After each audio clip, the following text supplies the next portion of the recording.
జనసేనకు టీడీపీతో పొత్తు అనే బాంబు దాడి నుండి జన సైనికులు ఇప్పుడిప్పుడే తేరుకుంటున్నటువంటి పరిస్థితి.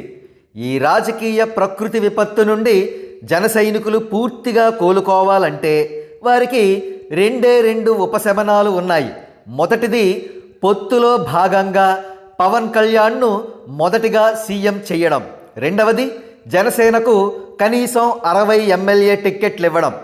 ఈ రెండింటిలో ఏది జరగకపోయినా పవన్ కళ్యాణ్ బీజేపీతో పొత్తును కొనసాగిస్తూ 2024 జనరల్ ఎలక్షన్లకు వెళ్ళడం జరుగుతుందన్నమాట. సరిగ్గా ఈ పరిస్థితే చంద్రబాబు మరియు టీడీపీ కులగజ్జి మీడియాల వెన్నుల్లో వణుకును కలిగిస్తోంది. అందుకే గత 2 రోజులుగా టీడీపీ కులగజ్జి మీడియా టీడీపీ జనసేనకు బీజేపీతో పొత్తు వద్దురా బాబోయ్ అని గొక్క తిప్పుకోకుండా ఏడుస్తున్నాయి.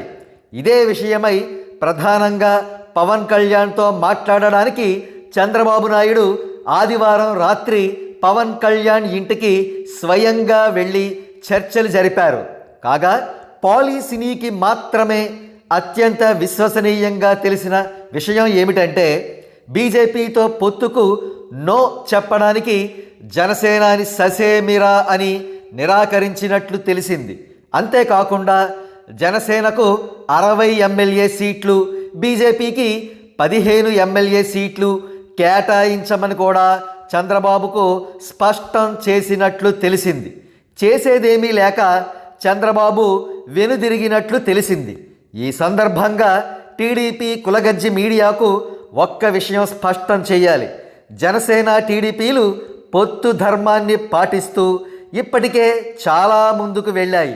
మరి ముఖ్యంగా పవన్ కళ్యాణ్ వ్యక్తిగతంగా తన కుటుంబం పరంగా చక్కటి అడ్వాంటేజ్ పొందారు.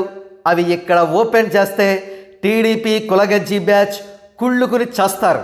అంతేకాదు పవన్ కళ్యాణ్కు రాబోయే బెనిఫిట్స్ దక్కకుండా కుయుక్తులు పన్నుతారు. అది జరగకూడదు.